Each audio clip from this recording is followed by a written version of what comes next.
ये बात कैसे बनेगी? आपस में विरोधी बातें हैं, तो उसी को स्पष्ट करने के लिए 118 पृष्ठ के ऊपर टिप्पणी दी हुई है। नीचे एक छोटी सी पंक्ति लाल काली जो रेखा बनाई है उसके नीचे टिप्पणी लिखी हुई है, इसको हम समझते हैं। शास्त्रों में दोनों तरह के वाक्य उपलब्ध होते हैं। अब ये वाक्य बताएंगे शास्त्र में, उपनिषद में क्या? मन से एव अनुदृष्टव्यम, मन से ही आत्मा का दर्शन होता है। एक तो ये बताया शास्त्र ने। दूसरी जगह कहा है दृश्यते त्वय अग्रया बुद्धया, दृश्यते दिखाई देती है आत्मा, देखा जाता है। अग्रया बुद्धया, अग्रया का मतलब है जो संस्कारित है। सूक्ष्मया, और सूक्ष्म भी है बुद्धि। सूक्ष्मया, सूक्ष्मदर्शी भी। तो सूक्ष्म बुद्धि से ही इसको देखा जा सकता है। बुद्धि कहो मन कहो एक ही बात है। दो हो गए वाक्य एक जैसे ही। तीसरा है बुद्धि योगम उपाश्रित्य मच्चित्त सततम भव, बुद्धि योग को मेरे आश्रय करके मेरे में ही लगातार मन को लगाए रखो। और भी कई हैं मगर यहाँ तो 3 बताए हैं, 3 भी काफी हैं। इत्यादि मन से ही आत्म तत्व के साक्षात्कार का निर्देश करते हैं। ये तीनों जो वाक्य हैं ये मन से ही आत्मा के का साक्षात्कार बताते हैं कि होता है। इसके विपरीत अब इससे उलट बात कहेंगे, यन मनसा न मनुते ये नाहुर मनोमतम, मन से यन मनसा न मनुते, मन से इसका दर्शन नहीं हो सकता। दूसरा है यतो वाचो निवर्तन्ते अप्राप्य मनसा सह, यतो वाचो निवर्तन्ते, वाणी जो है वो निवृत्त हो जाती है, वाणी वहां तक पहुंच नहीं पाती।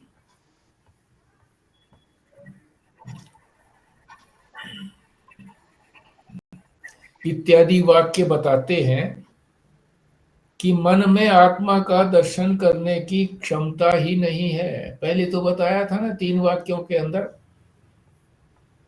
कि मन से ही दर्शन होता है, और यहाँ 2 वाक्यों के अंदर बता दिया कि मन से दर्शन करने की उसकी योग्यता ही नहीं है।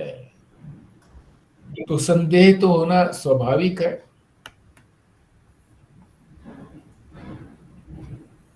क्यों? कि दोनों विरोधी चीजें हैं, मगर आप्त वाक्यों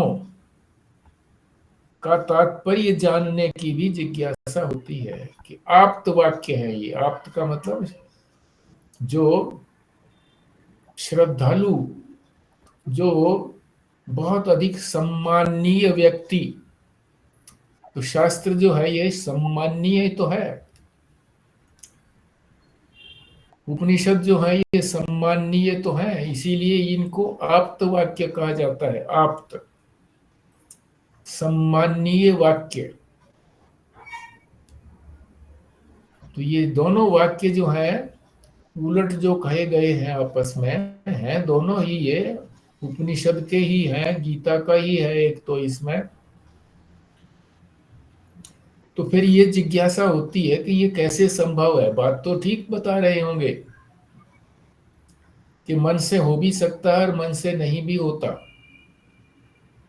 पर ये होता कैसे है, ये मन में जिज्ञासा होती है, जानने की इच्छा होती है। तो उस जिज्ञासा का समाधान करते हैं, क्या करते हैं? अंतःकरण वृत्ति में प्रतिबिंबित, हमारा जो अंतःकरण है, मन कहो बुद्धि कहो, उसके अंदर जब चेतन का प्रतिबिंब पड़ता है आत्मा का, तो चिदाभास, जो वो प्रतिबिंब है वो चिद का ही तो आभास है, चिद की ही तो छाई परछाई है। अज्ञानावच्छिन्न चैतन्य के, जो अज्ञान ने उस हमारे अंतःकरण को सीमित बना रखा है, उस चैतन्य ने, उस जो चेतन ने आवरण भंग पूर्वक, उसने जो आवरण था उसके ऊपर ढक्कन ढका हुआ था, अज्ञान का ढक्कन ढका हुआ था ज्ञान के ऊपर, उस ढक्कन को भंग कर दिया और स्वरूप ज्ञान का आविर्भाव हो जाता है। और स्वरूप ज्ञान पता लग जाता है जब आवरण हट जाता है, ढक्कन हट जाता है। किस पर से? ज्ञान से। ज्ञान ढका हुआ था अज्ञान से, तो अज्ञान दूर हो जाता है, तो फिर स्वरूप का ज्ञान हो जाता है कि मेरा ये स्वरूप है। इस तात्पर्य से मन से एव अनुदृष्टव्यम, ये जो कहा गया है ना, ऊपर तीन वाक्य जो कहे गए हैं कि इनसे मन से ज्ञान होता है, तो क्यों होता है? क्योंकि जो आवरण है, ढक्कन जो है, अज्ञान रूपी ढक्कन, वो हट जाता है तो ज्ञान हो जाता है। तो इस वजह से ये जो ऊपर वाक्य कहे गए हैं कि मन से ही, पहले जो तीन वाक्य थे कि मन से ही आत्मा का ज्ञान हो जाता है, ये वाक्य ठीक लगते हैं। और स्वयं प्रकाशशील चैतन्य, और जो चेतन है वो तो प्रकाश रूप है, किसी अन्य चिदाभास आदि के द्वारा प्रकाशित नहीं किया जा सकता। किसी और चिदाभास से जो परछाई है, वो किसको प्रकाशित करेगी? तो नहीं करेगी किसी को, वो तो खुद प्रकाशित है, तो दूसरे को कैसे प्रकाशित करेगी? तो वो नहीं कर सकती प्रकाशित। वो तो मन बुद्धि व वाणी से परे है, मन से भी परे है, बुद्धि से भी परे है, और उसको वाणी से भी प्रकट नहीं किया जा सकता। इस तात्पर्य से यन मनसा न मनुते, फिर जो दोबारा दूसरे दूसरे कहे गए हैं कि इस मन से उसका दर्शन नहीं हो सकता, ये बात भी ठीक लगती है कि न मन, न बुद्धि, न वाणी, उससे परे है, प्रकट भी नहीं कर सकते वाणी से, गुरु भी प्रकट नहीं कर सकता। इस तात्पर्य से ये दूसरे वाला जो वाक्य है, दूसरे वाले, वो भी ठीक लगते हैं। तो दोनों का समाधान दे दिया ना, कि जो पहले तीन वाक्य हैं वो भी ठीक कह रहे हैं, और दूसरे जो दो वाक्य हैं वो भी ठीक कह रहे हैं। किस तरह से कह रहे हैं उसका तर्क दे दिया, युक्ति बता दी। तो ये हमने कल छोड़ दिया था, आज हमने इसको पूरा कर लिया है। अब हम आगे बढ़ते हैं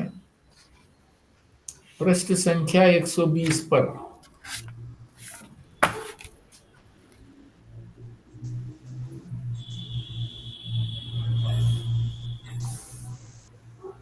चिद रूपता ही चली रही है अभी तक, चिद रूपता।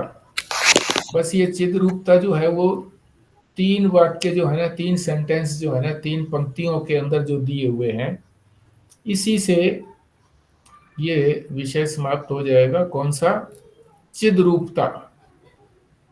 सदरूपता पहले हमने समझ ली थी, आत्मा जो है वो या परमात्मा जो है वो सत चित आनंद है। सत को समझ लिया था, चित्त को हमने समझ लिया था, बस ये 3 पंक्तियां बाकी हैं, उनको और देख लेते हैं इसमें क्या कहा है। फिर उसके बाद आनंद को चलेंगे, आनंद रूपता। इन 3 पंक्तियों में कहा है कि आत्मा स्वयं प्रकाश है, मतलब उसको किसी अन्य से प्रकाश नहीं लेना पड़ता। जो भी उसके निकट आता है उसको प्रकाशित करता है। जैसे दीपक जब जलता है तो खुद को भी प्रकाशित करता है, पता लग जाता है कि दीपक जल रहा है। और जो भी वहां पर कमरे में होता है उसको भी प्रकाशित कर देता है, कि पता लग जाता है कि ये पदार्थ रखे हुए हैं। इसी तरह से आत्मा अंतःकरण में जब प्रतिबिंब डालती है तो वो तो स्वयं प्रकाशित है ही है। तो अंतःकरण में जो भी चीज होती है, मन बुद्धि, उसको भी प्रकाशित कर देती है। तो उससे फिर जो बाहर के विषय हैं और जो अंदर के विषय हैं, उस चेतन की छाया से ही, उस चेतन के प्रतिबिंब से ही अंदर के भी विषय सारे जाने जाते हैं और बाहर के पदार्थ भी जाने जाते हैं। तो ये यहाँ पर चिद रूपता समाप्त हो गई। अब आते हैं आगे आनंद रूपता।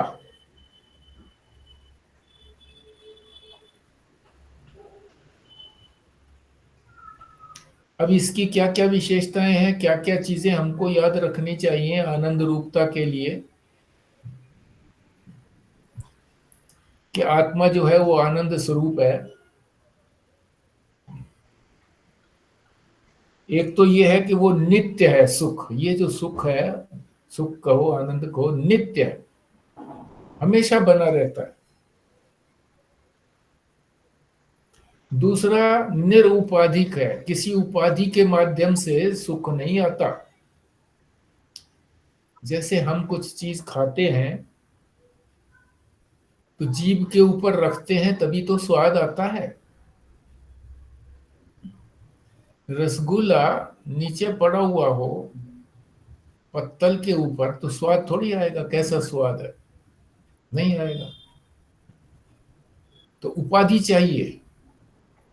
मगर आत्मा का जो सुख है, आत्मा का जो आनंद है, उसको कोई उपाधि नहीं चाहिए, किसी के द्वारा आनंद नहीं आता, वो तो खुद आनंद स्वरूप है।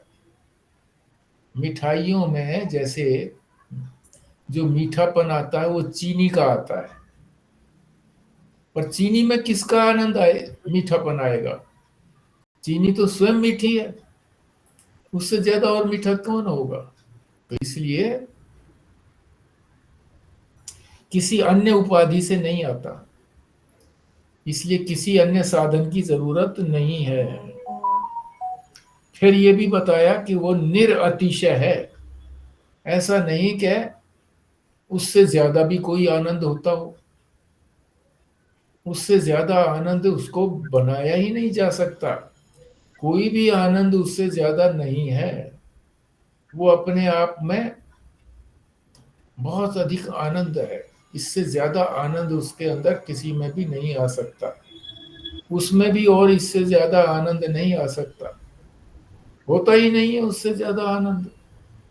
चीनी से ज्यादा मिठास और किस चीज में होगा? किसी में भी नहीं होगा। उसी को कहते हैं निरअतिशय। अतिशय माने बहुत ज्यादा, तो बहुत ज्यादा में तो फिर और ज्यादा कर दो तो बहुत ज्यादा हो जाएगा। पर निरअतिशय का मतलब होता है कि उसमें और ज्यादा नहीं जोड़ा जा सकता, ना कम किया जा सकता। और फिर एक रस, एक रस यहाँ पर दिया हुआ नहीं है, मगर ये भी इसके अंदर होना चाहिए, एक रस। एक रस का मतलब हमेशा ही आनंद बना रहता है, ऐसा नहीं है कि कभी उसके अंदर आनंद नहीं होता।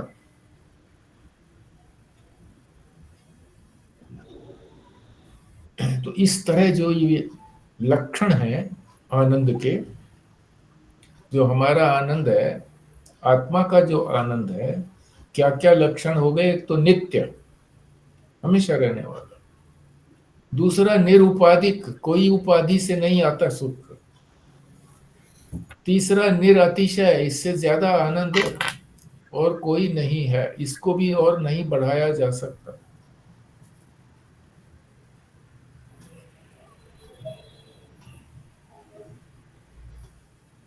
तुलना करके समझना आसान रहता है। तुलना किससे करेंगे? जो संसार के विषय हैं, पदार्थ हैं, उनसे तुलना करेंगे। तो जो पदार्थ हैं संसार के, वो तो सुख उत्पन्न होता है, पहले नहीं होता उसके अंदर, फिर उत्पन्न होता है। वो जीव के ऊपर रखते हैं तब उत्पन्न हुआ ना आनंद। पहले तो आनंद नहीं था उसके अंदर। कोई दूसरा भी अगर खा रहा था तो हमें थोड़ी आनंद मिल रहा था। वो तो हमारी जीभ पर रखा जाएगा तब हमको आनंद आएगा। तो उत्पन्न हुआ ना, पैदा हुआ, पहले नहीं था। तो उत्पन्न होने वाला है, और वो उत्पन्न होने वाला है नहीं, वो तो हमेशा से ही है, आत्मा का आनंद। इसलिए इसको अनित्य कहते हैं। अनित्य, जो चीज उत्पन्न होती है वो समाप्त भी होती है। जन्म होता है तो मृत्यु भी होती है। तो जो आनंद आया विषयों से वो समाप्त भी हो जाता है। रसगुल्ला खाएंगे, दो चार रसगुल्ले तक आनंद आएगा, फिर नहीं आएगा। और मान लो रसगुल्ला नहीं दिए, दो ही दिए, फिर नहीं दिए, तो फिर आनंद भी खत्म हो जाना है।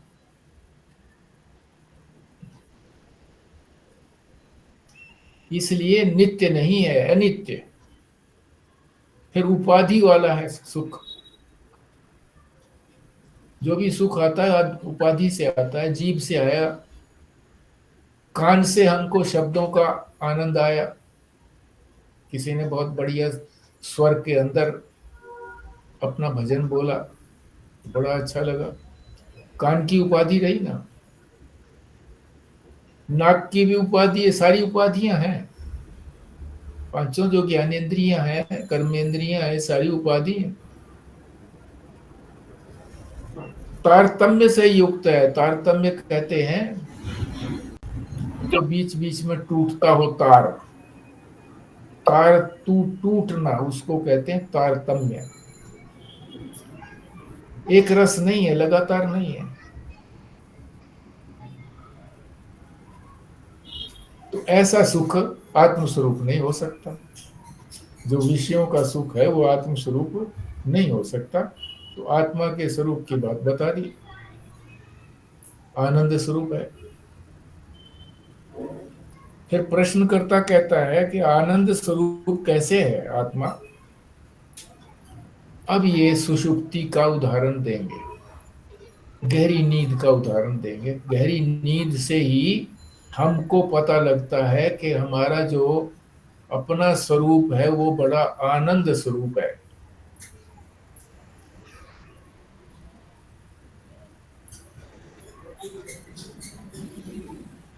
उसी आनंद को ये कहो कि ये आत्मा का आनंद है। आत्मा का मतलब हमें आनंद आता है, तो हमें का मतलब मैं, और मैं का मतलब आत्मा। तो वो आत्मा का ही आनंद है। सुषुप्ति का आनंद आत्मा का आनंद है। फिर प्रश्नकर्ता कहता है कि आनंद नहीं आता, बल्कि दुख का अभाव रहता है, कि दुख नहीं होता बस। उसने सवाल ये किया कि दुख नहीं होता बस, सुख थोड़ी हुआ, आनंद तो नहीं आया। तो इसको कंट्राडिक्ट करते हैं सिद्धांती, कहते नहीं ऐसा नहीं है। जब वो उठ करके कहता है कि बड़ी गहरी नींद आई, बड़ा अच्छा लगा, बड़ा आनंद आया, ये तो कहा नहीं कि मेरा दुख, वहां दुख नहीं था, ऐसा तो बोला ही नहीं। अगर वो ये कहता कि वहां दुख नहीं था, फिर तो समझ में आता कि यहाँ दुख नहीं था, इतनी बात थी, आनंद आनंद तो था नहीं, दुख नहीं आया था, बस दुख नहीं था। तो दुख की तो बात कही नहीं उसने, उठ करके यही कहा कि बड़ा आनंद आया, गहरी नींद आई, इतनी कुछ भी पता नहीं रहा।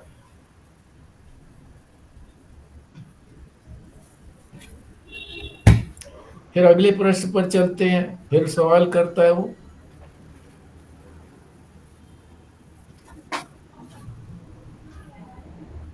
जो सुषुप्ति में जो आनंद आता है गहरी नींद में,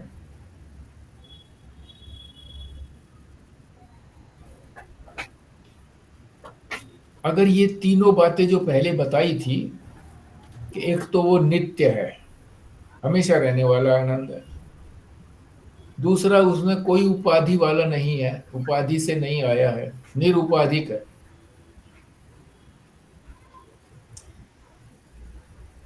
तीसरा जो है निरअतिशय है, ये समझा था ना हमने, निरअतिशय की इसको और बढ़ाया नहीं जा सकता।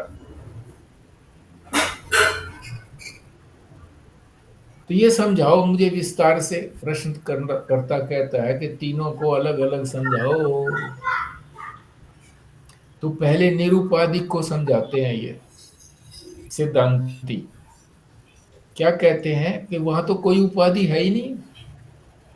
कौन सी उपाधियां होती हैं? न मन रहता हुआ, न बुद्धि रहती, न चित्त है, न अहंकार है, कुछ भी तो नहीं है। शरीर का भी पता नहीं है, इंद्रियों का भी पता नहीं है हमको, सब लीन हो गए हैं अज्ञान के अंदर। तो कोई भी उपाधि नहीं है वहां पे। तो इसलिए आनंद तो आता है, उपाधि न होते हुए भी आनंद आता है। तो इसका क्या मतलब हो गया कि वो निरुपाधिक का आनंद है। फिर कहता है कि चलो निरुपाधिक आनंद तो है, पर निरतिशयता को बताइए आप, कि उससे बड़ा और कोई आनंद नहीं होता। तो पहले यहां विस्तार से नहीं बताया, नहीं तो किसी और जगह पे विस्तार से बताया है कि जितना आनंद एक मनुष्य को आता है, यदि वो बिल्कुल स्वस्थ हो, सारी सुविधाएं उसके पास हों, इंद्रियां भी उसकी समर्थ हों, तो जो उसको आनंद मिलता है, राजा को उससे 100 गुना आनंद मिलता है, 100 गुना। और राजा से फिर और आगे आगे बताते चले गए, देवताओं को ऐसा आनंद आता है, उससे 100 गुना आता है। और अंत में क्या बताते हैं कि हिरण्यगर्भ, हिरण्यगर्भ ये भी देवता है, ब्रह्मा जी हैं, ब्रह्मा जी भी इनको बोलते हैं। तो ब्रह्मा जी के आनंद तक 11 तरह के आनंद हैं, आनंदों की श्रेणियां हैं। श्रेणियां तो किसको कहते हैं? कक्षाएं, एक के ऊपर दूसरी कक्षा, जैसे 8वीं के ऊपर 9वीं ज्यादा हो गई ना, 9वीं से 10वीं ज्यादा हो गई, 10वीं से 11वीं ज्यादा हो गई, 11वीं से 12वीं 13वीं, इस तरह से ज्यादा होती चली गई ना, उन्हीं को तो कक्षाएं बोलते हैं, श्रेणी बोलते हैं।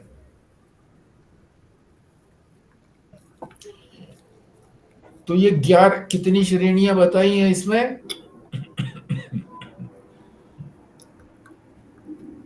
11 प्रकार की श्रेणियां हैं।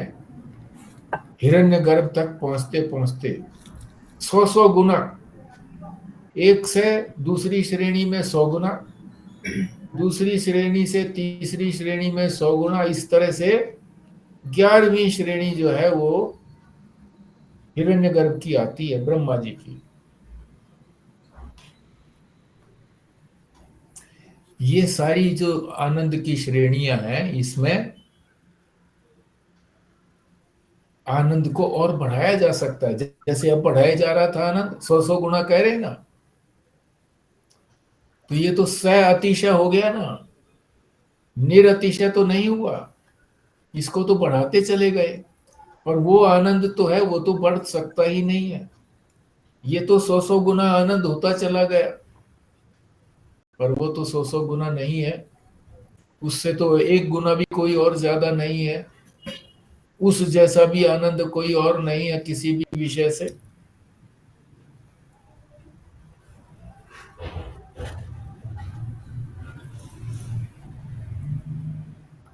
ब्रह्म का आनंद इस इस संसार का आनंद तो है नहीं। ब्रह्म का आनंद तो सबसे अधिक है, सर्वाधिक है, और उसकी कोई सीमा नहीं है, निस्सीम है।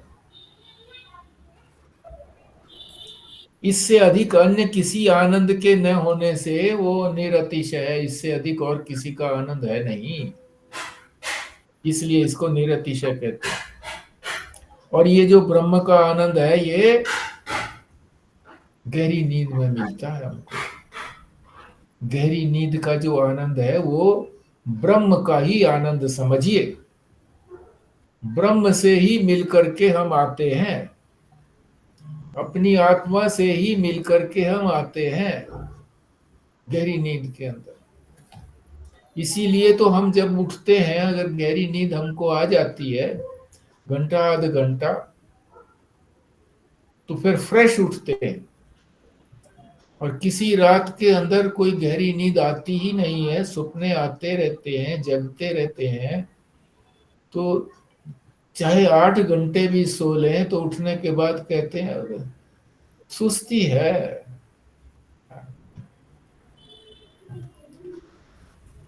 सुस्ती नहीं आई है। और जिस दिन ऐसे आनंद, जिस दिन गहरी नींद आ जाती है, तो कहते हैं आज तो बड़ा शरीर में बड़ी चुस्ती है, खूब मन लगता है काम करने में। तो ये वो ब्रह्म का ही तो आनंद है। हाँ जी। ये आप यही कहना चाहते हो ना कि भाई नींद तो आ गई और चुस्ती भी आ गई, आनंद भी आ गया, पर हमें ये पता नहीं लगा कि ये ब्रह्म का आनंद है। हाँ, पता नहीं लगा हमको कि ये ब्रह्म का आनंद है, मेरा अपना ही आनंद है। आत्मा का आनंद है तो मेरा अपना ही आनंद है, ये हमको पता नहीं है बस। इसीलिए हम इस सुषुप्ति की कदर भी नहीं करते। इतनी कदर करते हैं भाई ठीक है, आ जाए तो बढ़िया चीज है, पर कभी इसके ऊपर विचार नहीं करते हम कि ये जो आनंद है सुषुप्ति का, ये निरुपाधिक आनंद है, किसी उपाधि से नहीं आता, नित्य आनंद है और निरतिशय आनंद है। इससे ज्यादा आनंद और है नहीं। और परमात्मा की ये हमारे ऊपर बड़ी कृपा है कि सुषुप्ति के आनंद का अगर हम विचार करें और विचार करके इस बात को समझ लें कि उसी आनंद तक तो हमको पहुंचना है, इसीलिए उसने संकेत दे दिया है। जैसे स्काउट्स वाले बच्चे जब ट्रैकिंग करते हैं, पहाड़ों पे जंगलों पे जाते हैं, तो रास्ता ना भूल जाएं वापस आते समय। जाते समय तो ऊपर चढ़ते चले जाते हैं, वापसी में ये नहीं पता लगता कि इधर से जाएं इधर से जाएं, तो कोई ना कोई निशान लगा देते हैं वहां पर। पेड़ के ऊपर कोई निशान लगा दिया, कहीं कोई पत्थर के ऊपर कुछ लिख दिया, तो पता लगता रहता है कि इस रास्ते से हम आए थे। तो ये परमात्मा ने हमको बड़ी कृपा करके संकेत दे दिया हमको, स्काउटों की तरह से, कि हम इस संसार में फंस गए तो अब निकले कैसे। हम तो आनंद में, जो विषयों का आनंद है उसमें फंसे पड़े हैं। अरे अपनी सुषुप्ति की ओर देखो, जो सुषुप्ति का आनंद है वैसा आनंद विषयों में कहां पर है। ये हमारा अपना ही आनंद है, इसको विचार करो और उस आनंद को छोड़ दो, इस आनंद को लेने की कोशिश करो। जो तीनों अवस्थाएं हमारी दी हैं, जागृत भी और स्वप्न भी। स्वप्न किस लिए दिया है हमको, कि वहां पर हमको कोई दृश्य दिखता है, चाहे वो दृश्य हमारे अनुकूल हो, अच्छा लगे हमको, प्यार मिले कहीं से हमको, हमको कहीं लॉटरी मिल जाए स्वप्न के अंदर, हमारे बच्चे की कोई नौकरी लग जाए, विवाह हो जाए, इस तरह का स्वप्न आ गया तो बड़ा खुश होए। या कोई नुकसान हो गया, या शेर ने झपट्टा मारा, दिखाई तो सही हमने वहां पर, दिखाई तो दिया, दिखाई देने से सुख भी हुआ दुख भी हुआ, मगर उठने के बाद हम कुछ उसकी कदर करते हैं क्या? कुछ नहीं करते। तो कहते हैं वो तो झूठा था। अरे झूठा था, दिखता था इसलिए झूठा कह दिया ना तुमने। तो दिख तो ये भी रहा है, जागृत भी, जागृत में भी तो हम देख ही रहे हैं। इसको भी झूठा मानो, या इसको सच्चा मानते हो तो उसको भी सच्चा मानो। लॉटरी जो तुमने रखी थी अलमारी में जाकर के, देखते क्यों नहीं हो लॉटरी? भी वहीं पर रखे होंगे पैसे।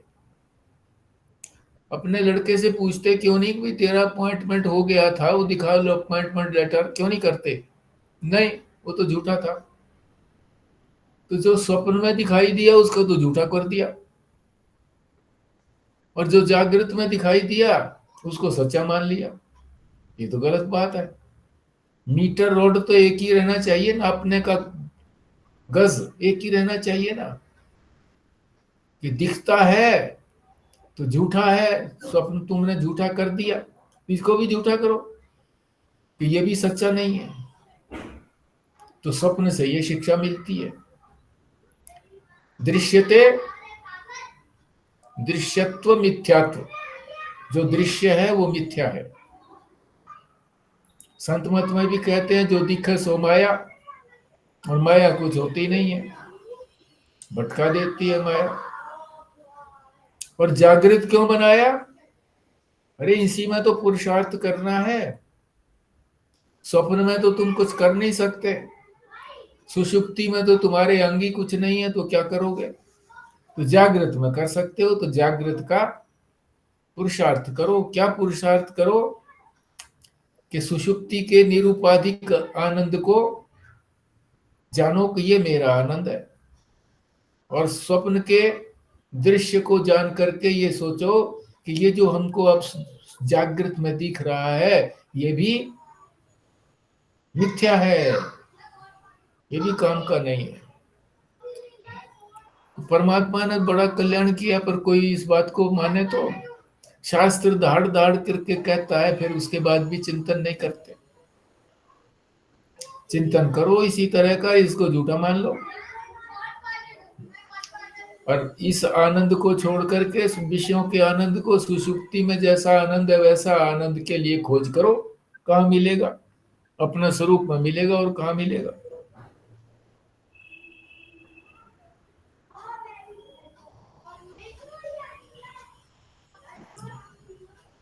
तो ये जो प्रश्नकर्ता कहता है कि ये जो आपने कहा निरतिशय आनंद है, कैसे निरतिशय है?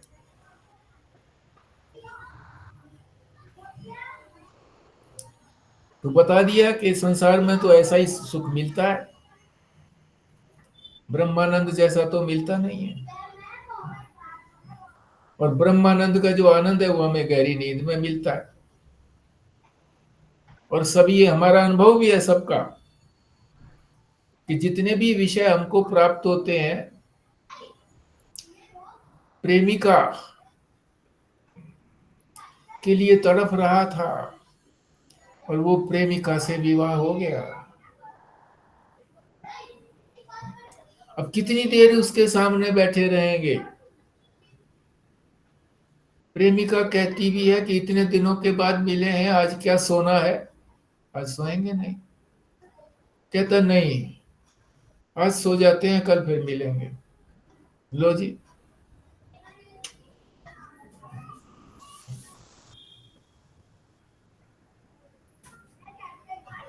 सुषुप्ति का आनंद उससे भी ज्यादा आनंद हो गया कि नहीं हो गया? और सुषुप्ति से गहरा आनंद और किसी का है नहीं। अब अगले प्रश्न पर चलते हैं, 122 पर। अब वो क्या कहते हैं प्रश्नकर्ता? चाहे निरतिशय हो, इससे बड़ा आनंद कोई ना हो, मगर फिर भी नित्य तो नहीं है, हमेशा तो रहने वाला नहीं है। तो कहते हैं कि जो विषयों का सुख है वो तो विषय तो छोटे छोटे हैं, सीमित है। तो सीमित का जो अनुभव होगा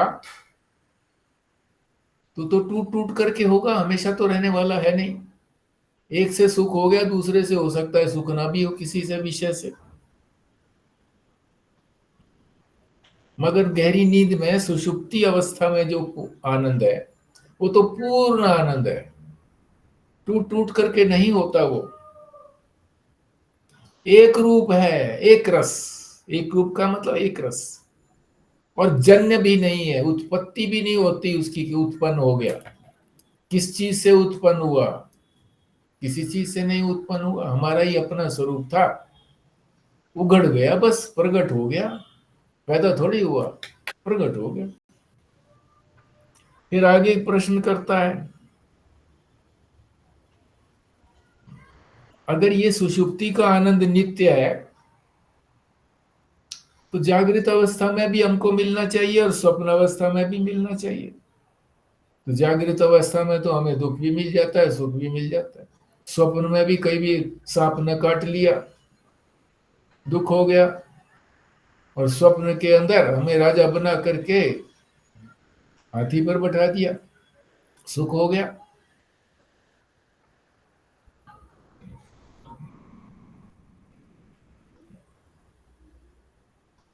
तो इन दोनों अवस्थाओं में भी हमको सुख सुख मिलना चाहिए, जागृत में भी, स्वप्न में भी। तो कहते हैं नहीं, ये वृत्तियों से ढका हुआ आनंद है, इसलिए आनंद अनुभव में नहीं आता। वृत्ति हमारी बनती रहती है ना, कल्पना कोई ना कोई हम करते रहते हैं, किसी न किसी विषय का आकार बनता ही रहता है।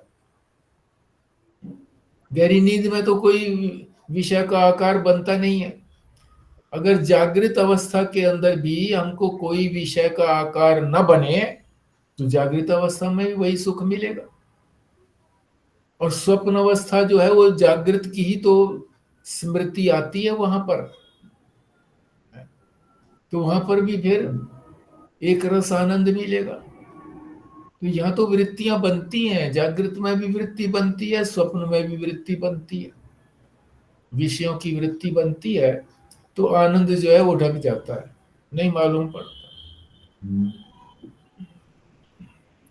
फिर प्रश्नकर्ता कहता है कि जो गहरी नींद का आनंद है वो तो कारण आनंद है ना। 3 शरीर बताए थे ना, स्थूल शरीर, सूक्ष्म शरीर और कारण शरीर। कारण शरीर तो अज्ञान है, अज्ञान ही तो है आनंद में, उसमें सुषुप्ति के अंदर अज्ञान, वहां तो अज्ञान है, कारण है वो तो। कारण को कार्य कैसे ढक सकता है? अज्ञान से ये सारी चीजें बनी हैं, ये कैसे ढकेंगी? वृत्ति जो आई है, वृत्ति जो बनी है, ये तो कार्य हो गया ना उसका। कारण तो अज्ञान है, तो वो अज्ञान को कैसे ढक देगा? कार्य कारण को नहीं ढक सकता। पर कहते हैं कि देखो कैसे नहीं ढक सकता। 3-4 उदाहरण दे रहे हैं। सूर्य कितना विशाल है, कितने योजन उसका आकार है, और एक छोटी सी बदली उसको ढक देती है। उसी से पैदा हुई, इसीलिए तो कार्य कहा ना उसको, कि सूर्य की गर्मी से भाप उठी, समुद्र से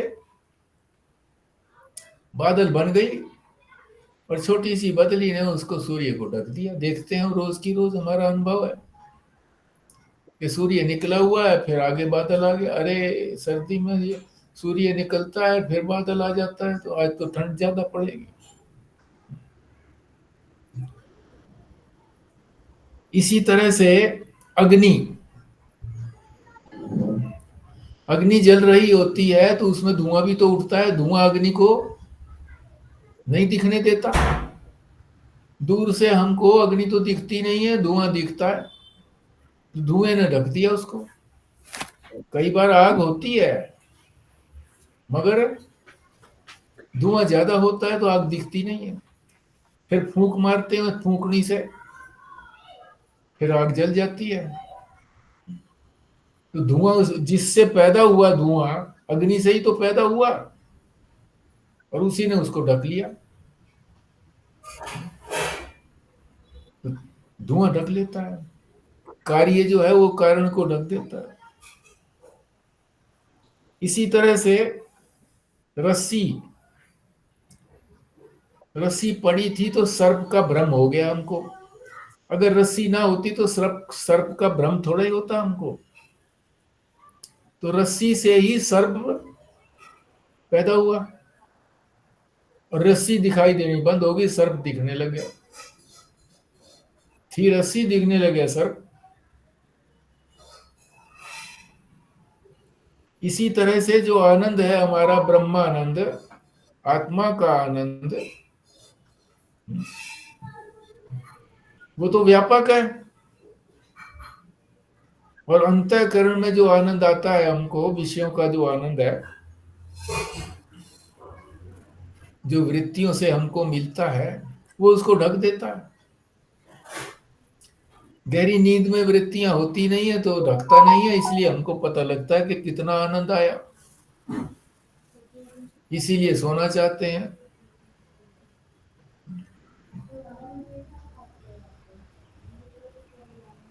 और जितने चाहो उदाहरण दे सकते हो, पर काफी है। अब कह रहे हैं कि जैसे अग्नि की बात करी, अभी सूर्य की बात करी, आदित्य की, तो अग्नि को भस्म, भस्म का मतलब राख, अंगारे के ऊपर राख आ जाती है ना, कई देर तक अंगारा रखा रखे रहे तो उसके ऊपर राख आ जाती है, उसी को भस्म कहा है। और सूरज को जो है वो कोहरा, जब खूब कोहरा पड़ रहा हो तो सूरज भी नहीं दिखता।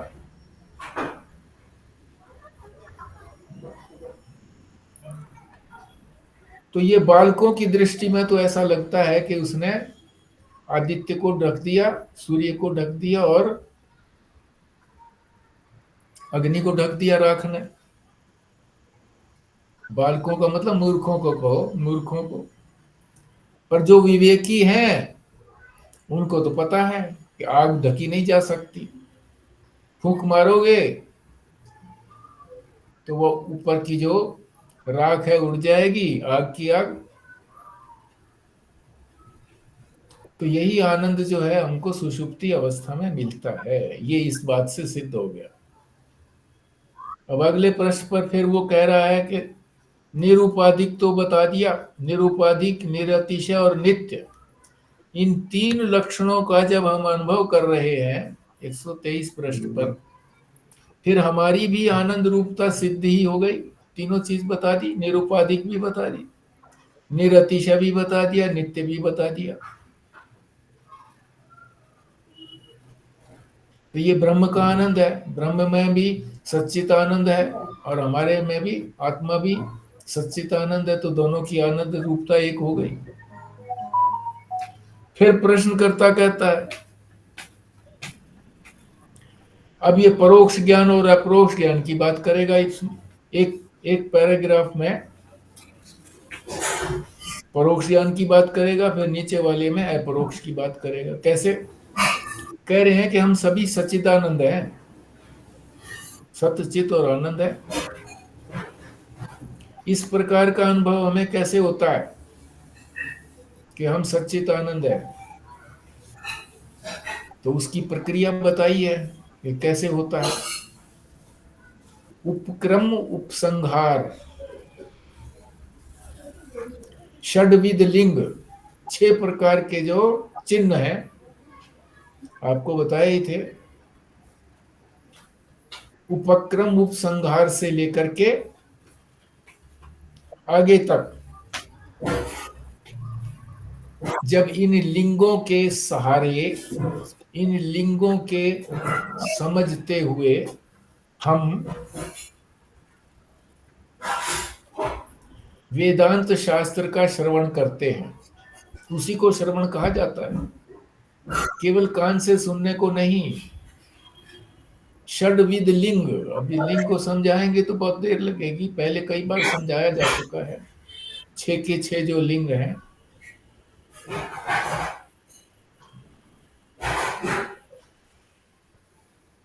अगर उस ढंग से हम शास्त्र का सुनते हैं तभी हमको शास्त्र के तात्पर्य का पता लगता है, शास्त्र क्या कह रहा है, और उसी को हम श्रवण कहते हैं। नहीं तो श्रवण नहीं है।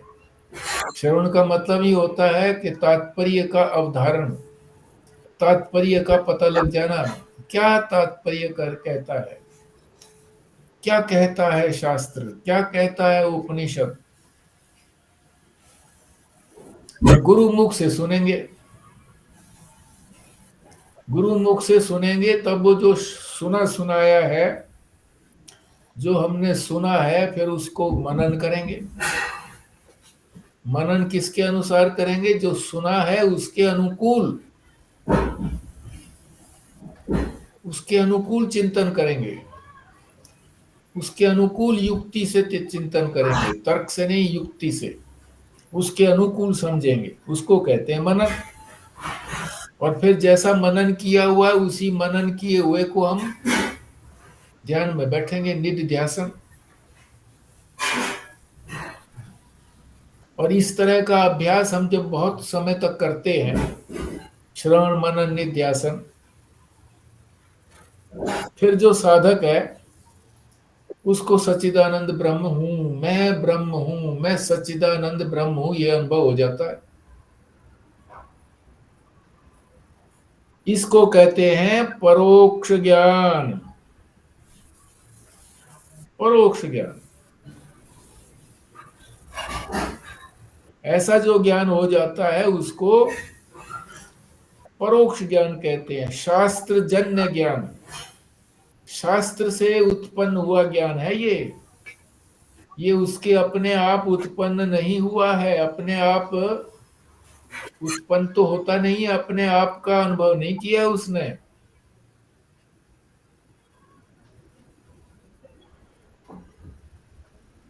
इसी को कहते हैं परोक्ष ज्ञान। अब इसके बाद अपरोक्ष ज्ञान किसको कहते हैं? पहले परोक्ष ज्ञान करना होता है, शास्त्र की बात को ठीक से समझना होता है। शास्त्र ने कहा कि मैं ब्रह्म हूं, तो मैंने भी कह दिया कि मैं ब्रह्म हूं, मैं सच्चिदानंद ब्रह्म हूं कह दिया, मगर मैंने अनुभव तो नहीं किया अभी। मैं तो अभी भी करता हूं, मैं तो कर्म करने वाला हूं, मेरा ये कर्म है, मैं तो अमुक जाति का हूं, अमुक वर्ण का हूं, अमुक आश्रम वाला हूं, गृहस्थी हूं मैं तो। ये सारे अभिमान जब छोड़ देता है, मैं ब्रह्म हूं और ब्रह्म ही मैं हूं, दोनों तरह से मैं ब्रह्म हूं और ब्रह्म ही मैं हूं, ये कर्तापन को छोड़ देता है। सुषुप्ति अवस्था की तरह, जैसे गहरी नींद में सोते हैं चुपचाप, इस तरह से कोई हो जाता है कि कोई भी वृत्ति नहीं चलती है। जैसे जल में नमक की डली चली गई तो लीन हो गई, तो ब्रह्म में अपने अंतःकरण को लीन कर दिया, अंतःकरण नहीं रहा अब। जो मन बुद्धि चिंतन करती थी, निश्चय करती थी, अब वो जरूरत ही नहीं पड़ी। विशेषताओं से अतीत अतीत दशा, अब उसमें कोई विशेषता नहीं है, निर्विशेष तत्व है उसमें, कोई अब अल्टरनेटिव नहीं है, निर्विकल्प है ज्ञान, निर्विकल्प ज्ञान है। उसी को कहते हैं परोक्ष। यानी जब हमारा कर्तापन भोक्तापन छूट जाता है, अभिमान किसी तरह का रहता नहीं है, कोई विशेषता नहीं रहती है, निर्विशेष हो जाता हूं, गहरी नींद जैसी हालत हो जाती है, जगते हुए ऐसा लगता है कि कोई काम ही नहीं कर रही हमारी वृत्ति, उसको कहते हैं परोक्ष ज्ञान। अब अंतिम प्रश्न पर चलते हैं, 124 पर। इसमें क्या बताएंगे? अपरोक्ष अनुभव और मन से अनुभव नहीं, और वाणी से प्रकट भी नहीं होता। ये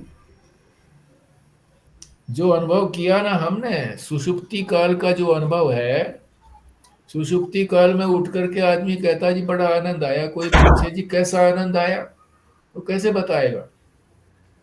वो कहेगा किसी दिन तुमको गहरी नींद आएगी तो तुम आपको अपने आप पता लगेगा, तो वो प्रकट भी नहीं कर सकता गहरी नींद के आनंद को, शब्दों के द्वारा प्रकट नहीं कर सकता, मन से भी उसको याद नहीं रख सकता कैसा आनंद था, भूल जाता है। भूल जाता है तभी तो फिर अगले दिन के लिए फिर सोचता है बिस्तर तैयार करो सो जाओ, भूल गया ना कैसा आनंद है। रोज की रोज आनंद लेता है फिर भूल जाता है। फिर अगले पैराग्राफ में कहते हैं कि ऐसा आनंद तुम अपने आप ही अनुभव कर सकते हो। ये आनंद जो है स्वयं संवेद्य है, खुद ही इसको अनुभव किया जाता है। कोई कहे कि नहीं, जो आनंद आपको अनुभव में आया उसको बयान करो, वर्णन करो, वो कहते नहीं, ठीक से मैं प्रकट भी नहीं कर सकता, तू अपने आप ही जब इसको आनंद को लेगा तो पता लगेगा। स्वयं संवेद्य है, उसके आनंद को दूसरा नहीं जानता कितना आनंद है गहरी नींद। प्रेमिका पूछे कि मैं तो कह रही थी सोना नहीं है, तू सो गया, तो कैसा आनंद आया तेरे को? तो कहेगा क्या बताऊं मैं आनंद, ऐसा आनंद तो कभी लिया ही नहीं मैंने, और कैसे बताऊं मैं? तुझे गहरी नींद आएगी तब तुझे अनुभव हो जाएगा। उदाहरण देते हैं, महात्मा के गुड़ खाया, किसी ने गुड़ खाया तो बताए अरे कैसा मीठा है, चीनी की तरह से मीठा है, रसगुल्ले की तरह से मीठा है, किस तरह से मीठा है? तो कहेगा तुम खाओगे तो पता लगेगा कैसा होता है गुड़ का मिठास। स्वयं संवेद्य कहते हैं उसको। और अंत में जो दो पंक्तियां नीचे दी हुई है उसमें कह रहे हैं, हे पुत्र तुम अपने आनंद को जानते हुए भी, जान तो रहे हो क्योंकि तुमने आनंद तो अनुभव किया सुषुप्ति के अंदर, समुचित शब्दों में व्यक्त तो नहीं कर सकते, ठीक ठीक शब्दों के अंदर उसको प्रकट नहीं कर सकते। अतः न जानते हुए की तरह, जैसे मान लो जानता ही नहीं हूं मैं आनंद को, जड़ भरत की तरह अपने स्वरूप में ही रहो। किसी को क्या बताने की जरूरत है, ऐसा आनंद आता है, किसी को विश्वास ही नहीं होगा, खुद अनुभव करेगा कोई तो विश्वास आएगा उसको कैसा आनंद होता है। जड़ भरत की तरह से रहो, जड़ की तरह से। कोई कुछ कहे उसको, जड़ भरत को राजा ने बहंगी में अपनी उसमें लगा लिया, चार वो कहार उठाते हैं ना पालकी में, तीन तो मिल गए थे, चौथा नहीं मिला था तो किसी ने पकड़ के ले आया, अरे हट्टा कट्टा है ये तो, इसको लगाओ, और वो लगाए। अब वो तो उसको, वो तो ऊंचा नीचा देख करके भी चलता था, चींटी वीटी को बचाता था, जो भी कोई रास्ते में आता था ऊंचा नीचा चलता था, तो राजा ने उसको कोड़े मारे। राजा ने कहा इसको मारो कोड़े, ये ऊंचा नीचा चलता है, ठीक से चलता नहीं है, मार दो कोई फर्क नहीं पड़ता। जड़ भरत है, जड़ की तरह से रहता है बस, जैसे उसमें चेतना ही नहीं है, ऐसे ऐसे रहो बस, यही अपना स्वरूप है। जड़ भरत की तरह रहना ही अपना स्वरूप में रहना है। अब यहां पर ये हमारा एकादश वर्णक समाप्त हुआ, 11वां वर्णक। बस एक वर्णक और रह गया, द्वादश। 3 दिन उसमें लगेंगे। पुस्तक का चयन करना है। आप लोग भी कोई सुझाव दे सकते हैं, किसको प्रारंभ करेंगे? आज है तारीख 29/10। ये जड़ भरत भी अब कोई कैरेक्टर था क्या? बिल्कुल। कैसा था? मैंने कहा ये भी कोई व्यक्ति था क्या? मतलब भरत से अलग था ये जड़ भरत। हाँ, भरत भरत नहीं था ये। राजा भरत नहीं था ये, जड़ भरत और था।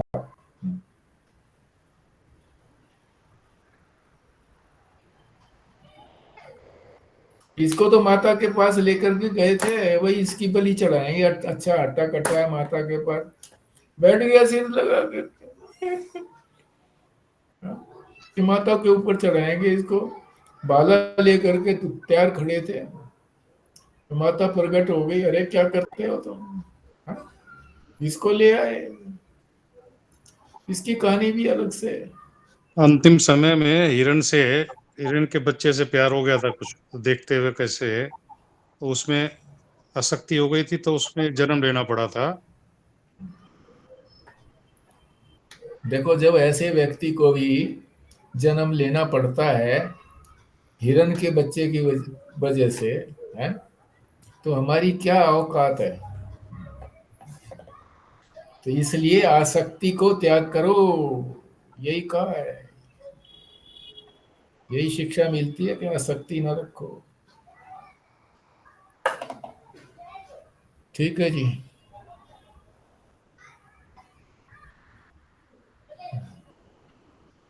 और कुछ बोलना हो तो बोलो।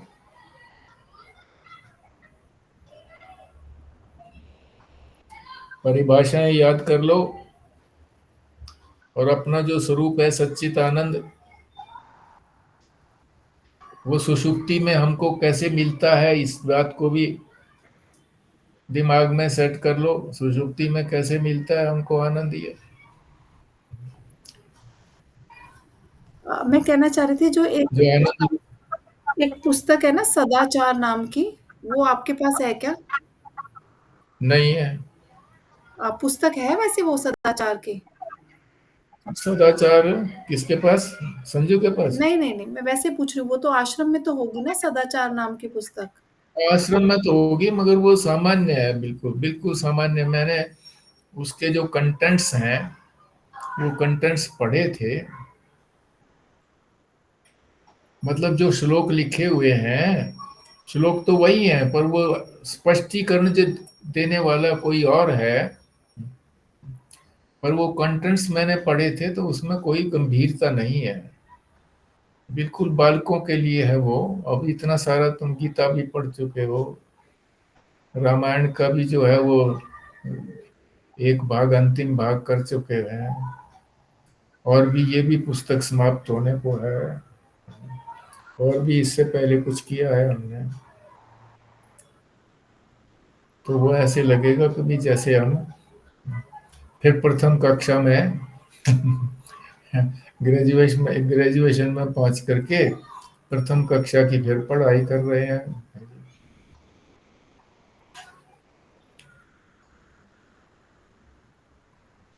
और कोई देखते हैं, छोटी पुस्तक कोई होगी तो।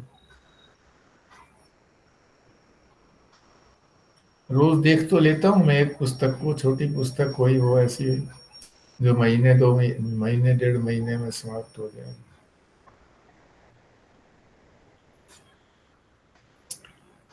ठीक है जी फिर।